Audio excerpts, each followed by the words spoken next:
Houston Brick Archive is a collection of over 400 bricks taken from different sites all around Houston. The project began for me in 2015 when I was doing another project in Sharpstown in southwest Houston. I found that this ranch house that I was working on was constructed with these bricks, and the whole backyard was filled with bricks that were stamped Mexico.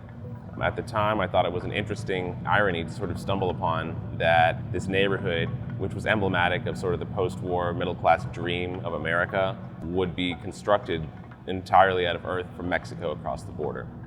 So that led me to collect the bricks, to keep them after that installation was finished, and to continue collecting more. So every time I would pass a house that was perhaps being torn down, sidewalks that were being ripped apart, commercial structures that were being demolished, I would see if I could take a couple of samples. And the more I collected, the more I began to think of presenting these in the fashion of an archive or a library. Each of these bricks, even if they are copies or multiples, but each of them coming from a specific place and telling a different story and embodying a different history of labor and economics from the town that they came from.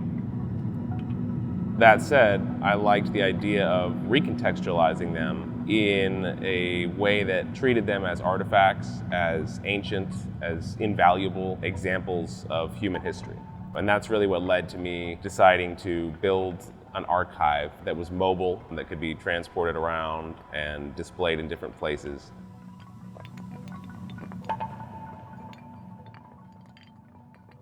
The project was inspired by the discovery of these Mexican bricks, but as I continued to collect more bricks from different sites around the city, I soon learned that the majority of the bricks in Houston come from other locations. So I have bricks from Oklahoma, Louisiana, Chicago, Mexico, and it was interesting to me that in a way these bricks had made a journey of sorts to Houston. So there was a mass transportation of material, of earth, literal earth, from one geographic location to another. And I thought that was an interesting metaphor potentially for migrations and movements of people and materials across space and time. I think the theater that we harness using the displays, informational plaques and the vitrines, I think all of that really appealed to me as a methodology to recontextualize and rehistoricize in a way these bricks. I started to process them in different ways, taking on the role of a pseudo-scientist or archaeologist. It was still interesting to try to apply that same methodology to the different ways that I was working with them. So an example of that would be the video component of the installation. You have this sort of sweeping view of what looks to be a landscape or some terrain, very steady and slow, almost like a satellite passing over a moon. I investigated the sonic qualities of the bricks by simply beating them together, scratching them against each other, recording those sounds. I worked with sound artist Edwin Terrell. He was able to slow the sounds down dramatically, creating this really ambient, beautiful soundscape.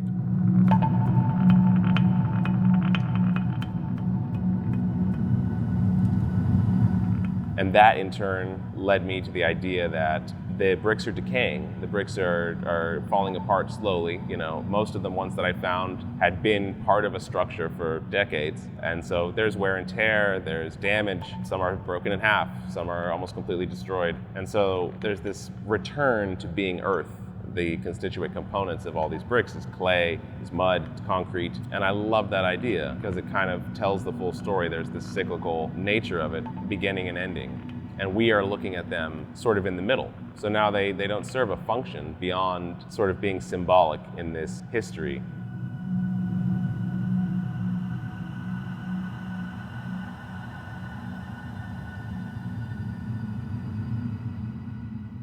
This is the third iteration of this installation. The project continues to grow. New bricks are added occasionally and new artifacts. And when there's a way that makes sense for me to expand upon it, either through a material component or something performative, I like to do that. In this particular instance, we've been very lucky to showcase this at the library.